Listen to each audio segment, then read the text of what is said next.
नमस्ते दोस्तों, आज हम आपको ले जाएंगे एक ऐसी जगह पर जो दुनिया की सबसे प्राचीन और अद्भुत इमारतों में से एक है, पिरामिड ऑफ गीजा।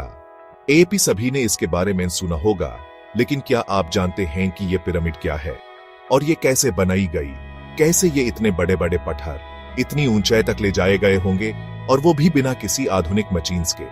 ये सवाल सदियों से इंसान को हैरत में डालते रहे हैं। आज हम इन्हीं रहस्यों से पर्दा उठाएंगे और जानेंगे पिरामिड ऑफ गीजा के बारे में कुछ ऐसी बातें जो शायद आप पहले कभी नहीं सुनी होंगी। तो तैयार हैं ना आप एक अनोखे सफर के लिए? चलिए शुरू करते हैं।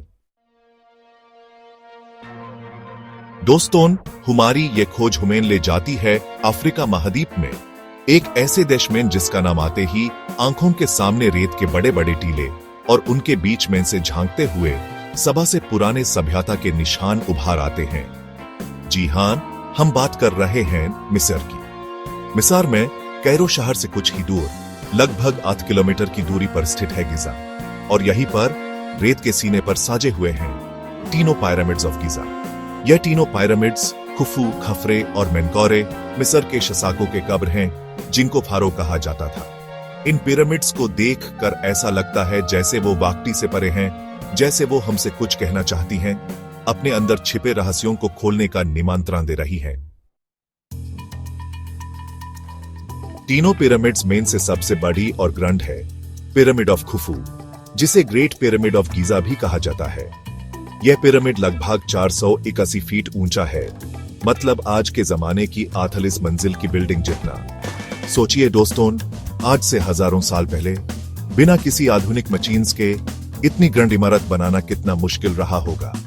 यह पिरामिड लगभग 2580 ईसा पूर्व में फारो खुफू के लिए बनवाया गया था। यह उस समय की सबसे ऊंची मानव निर्मित इमारत थी, और आज भी यह दुनिया के 7 अजूबों में से एक है। इसके अंदर फारो खुफू को उनके सारे सुख साधन के साथ दफनाया गया था। इस पिरामिड की ग्रैंड डिजाइन, इसकी परफेक्ट ज्योमेट्री और इसके अंदर की इंट्रिकेट कार्विंग्स उस समय की मिस्री वास्तुकला का एक बेहतरीन उदाहरण है। चैप्टर 3, रहस्य निर्माण का। कैसे बना यह अद्भुत? दोस्तों, यह सवाल आज तक दुनिया भर के इतिहासकार और वैज्ञानिक को हैरत में डालता रहा है कि आखिर इतने बड़े बड़े पत्थर, जिनका वजन टन्स ऑफ टन्स था, उन्हें इतनी ऊंचाई तक कैसे ले जाया गया होगा, वो भी बिना किसी आधुनिक क्रेन्स या मशीन्स की। कुछ वैज्ञानिक का मानना है कि मिस्री लोगों ने पत्थरों को ढलान पर लगती के लठों की मदद से खींचकर ऊपर पहुंचाया होगा। कुछ का मानना है कि उन्होंने नहरों और बांधों का इस्तेमाल किया होगा पत्थरों को धोने के लिए। लेकिन सच क्या है, यह तो आज तक एक रहस्य ही है। यह पिरामिड अपने निर्माण के तरीके को लेकर आज भी हमें चुनौती देता है, और शायद यही इसकी खासियत भी है। चैप्टर 4, विशेष महत्व, एक महान विरासत। दोस्तों, पिरामिड ऑफ गीजा सिर्फ एक मकबरा नहीं है, बल्कि यह मिस्र की प्राचीन सभ्यता की महान विरासत का प्रतीक है।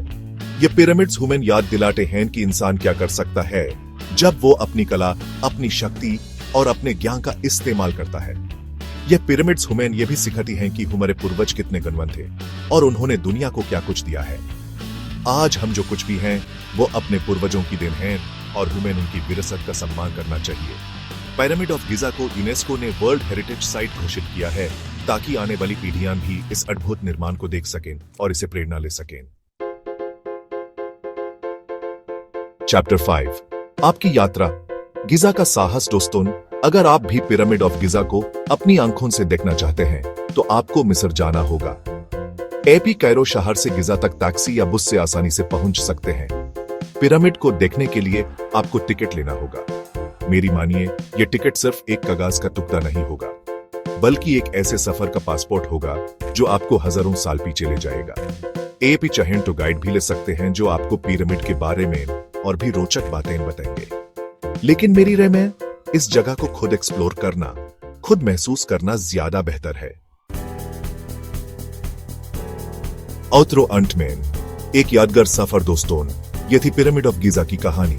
यह पिरामिड एक प्राचीन अद्भुत है, जो दुनिया की सबसे अद्भुत और प्राचीन इमारतों में से एक है। अगर आपको ये एपिसोड पसंद आया, तो कृपया हुमेन कमेंट करें और हुमेन अपने विचारों से अवगत कराइए। धन्यवाद। और भी कुछ रोचक बातें। पिरामिड ऑफ गीजा की ऊंचाई लगभग 146.5 मीटर है। पिरामिड ऑफ गीजा की बुनियाद की लंबाई लगभग 230 मीटर है। पिरामिड ऑफ गीजा की डीवरोन में लगभग 2.3 मिलियन पाथर हैं। पिरामिड ऑफ गीजा की निर्माण प्रक्रिया में लगभग 20 वर्ष लगे थे। आपके लिए यह एपिसोड कैसा था? कृपया हुमेन कमेंट करें और हुमेन अपने विचारों से अवगत कराइए। धन्यवाद।